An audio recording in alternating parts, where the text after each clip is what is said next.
Hi guys, my name's Adam Lyons and I'm regarded as one of the world's top dating experts. Today I'm going to be taking you through what are my top 7 tips for dealing with Valentine's Day. Number 4, what are the best Valentine's Day gifts to get somebody? I've already suggested staying away from the usual chocolates and teddy bears and cards, because that's the kind of thing that people do all the time. If you are going to do that again, make sure it just stands out a little bit more. If you're going to get a card, make it yourself. Take the time to actually get some paper, get some pens, and if you're not very talented or artistic, it doesn't matter. Taking the time to actually try and create something can work wonders. If you're looking for something really special and you really do lack artistic ability, then feel free to take a photo of the two of you together. Glue that to the front of a piece of card, fold it in half, and then write inside exactly how you feel. If your partner knows you're not artistic, then taking the time to do this is really going to help things stand out. One time my partner completely forgot to get me a birthday card, and so while I was out enjoying one of the presents that she bought me, she actually found a piece of paper where we were. She got some different coloured pens that she borrowed from some people, some reds, blues and blacks, and she designed and drew me a card on the spot. It was one of the most romantic gestures ever, and I wasn't really fussed about her forgetting the card because she'd gone into so much deal about my birthday anyway, but by her taking the extra care to actually create something for me, it really helped it stand out. So if you are going to do a card, then again, feel free to make it yourself and to put that little kind of loving touch into it. Chocolates, teddy bears, flowers, these are kind of expected, but again, they have been done. So again, try and think of something that's a little bit different. There's a lot of different chocolate shops where you can go and actually design the kind of chocolate you want. You can choose what kind of fruit to go in it, and you can get those ordered. Now again, if money's tight, what you can do instead is you could make it yourself. You can buy some of her favourite or his favourite bars of chocolate, melt those down, and then soak them in fruit and cover fruit in them, and then you can leave it in the fridge to harden, and then afterwards they're going to get a completely different chocolate experience, something they've never had before, but again, homemade, crafted by you, and it's going to have that kind of loving tenderness, attention to detail that really helps you stand out and makes you look just that little bit different to everybody else. Point 5, this is kind of a weird one, and it's how to propose to your partner on Valentine's Day. Now, I'm kind of in two minds about whether this is a great thing to do or not. On the one hand, it's a big significant event that people are going to be, oh wow, they proposed to me on Valentine's Day. But on the other day, for the rest of your life, that proposal date is going to be overshadowed by Valentine's Day. On the one day that's supposed to be special to you, it's going to be overshadowed by everybody else enjoying Valentine's Day. So what I would suggest is, if you really are going to propose to somebody, to try and find your own day that is separate from that. However, if you do absolutely insist on doing it on Valentine's Day, then obviously there's nothing I can do to stop you. But if you are going to make the attempt to propose to the person that you're really interested in, then of course, number one, try and make sure that it's the right kind of person, make sure that they really do reciprocate those feelings towards you. One thing I'd actively recommend doing is don't follow the TV idea of proposing in a restaurant. As romantic as television likes to make it, in real life it doesn't work out that way all the time. Some people get incredibly embarrassed in large social settings. Some people would much rather that a proposal was a romantic gesture between just the two of us. And of course, you've got the added pressure of everybody watching. If they aren't that interested, then it's going to make it really difficult. What I'd suggest instead is to try and find a romantic location that has some kind of significant meaning to you and your partner. Now, this could be a specific landmark or a quiet place where the two of you just used to go, or maybe somewhere you've never been before.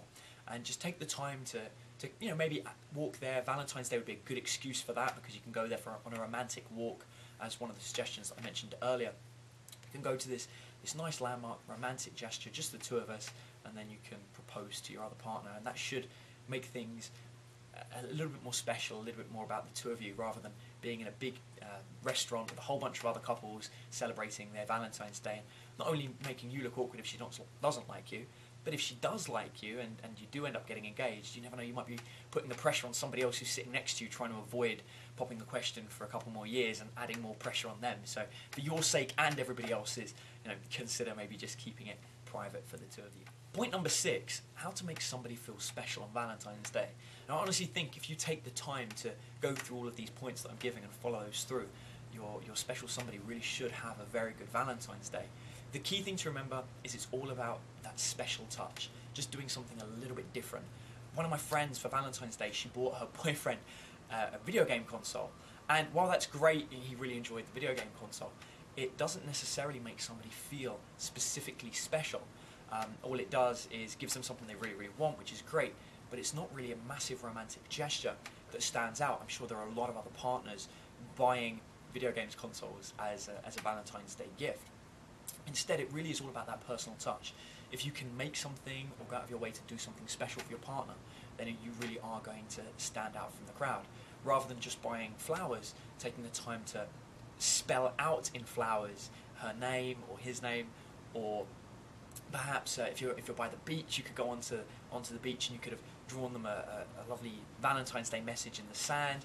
There are so many little things you can do that really do just help to stand out and to make you look that little bit different on Valentine's Day, and it all is about those little touches. If you can convey to somebody that you're thinking about them by putting some time and effort into them, then you're going to find that they feel incredibly special on Valentine's Day. Point number 7, and the last big tip for Valentine's Day, truly is, what can you do if you make the mistake and forget?